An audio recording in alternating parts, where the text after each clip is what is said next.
So you were saying that here at the center you guys are trying to find out about their habitats and habitat loss. Have you found anything? Like, do you know what's going on? Yeah, so we know that here in Alaska, and really in general, animals have to deal with temperature changes.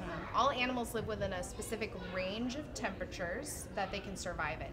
Humans, we have a really wide range. We can be found from Alaska, where it can be minus 100, or Brazil, where it can be above 100. Like that over here. Yeah, hopefully not while everybody's visiting right now.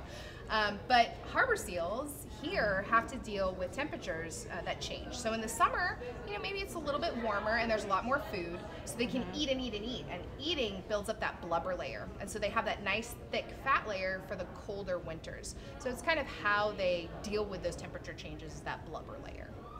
Okay. And then as they're able to put on blubber, or, oh my goodness, they're so cute. I mean, they kind of do look like butterballs when they swim around with all that blubber. So, but as you were saying, temperatures changing, their habitats changing. Yeah.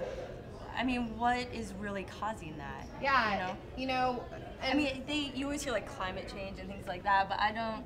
Yeah. How are the things I'm doing making any difference? Yeah. So climate change, global warming is really what's driving a lot of the change that we're seeing.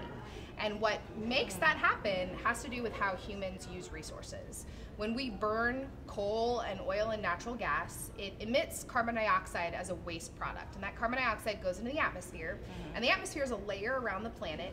And the carbon dioxide is a blanket that keeps us warm. It's a kind of a heat trapping blanket around the whole planet.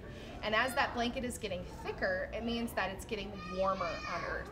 And if the air's getting warmer, the ocean's getting warmer, because they touch over 70% of the planet. So as the oceans get warmer, these seals have to deal with temperature changes. The water's not as cold as they expected. Now for us, if we get a little bit too warm, we can take off a jacket, or if we're a little too cold, we can put on a jacket. Or we walk into a hot building and we can turn on an air conditioner. For these animals, they can't just turn on an air conditioner. So they're stuck with basically the heat. Interesting.